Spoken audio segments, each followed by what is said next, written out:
बिस्मिल्लाहिर्रहमानिर्रहीम। अस्सलाम वालेकुम। कैसे मेरे सब बहन भाई, उम्मीद करते सब ठीक होंगे। रमज़ान कैसा जा रहा है सबका?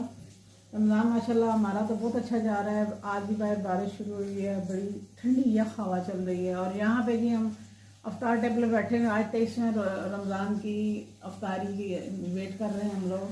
मैंने बस मुख्तसर सी आज रखी है, खाना बनाया है, खाना खाएंगे सारे।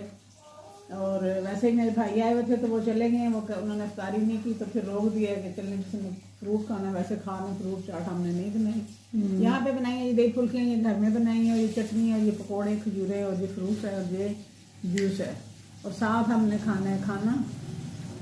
तो अल्लाह पाक हमारे ना रिस्क में बरकत दे, सब बहन भाइयों के रिस्क में बरकत दे। परवरदिगार इस रमज़ान के महीने में वैसे भी अल्लाह पाक रिस्क बढ़ा देता है इंसान का, और हमारे रिस्क में पूरा साल हमारे रिस्क में अल्लाह पाक बरकत दे से तो तंदुरुस्ती वाली ज़िंदगी सबको दे।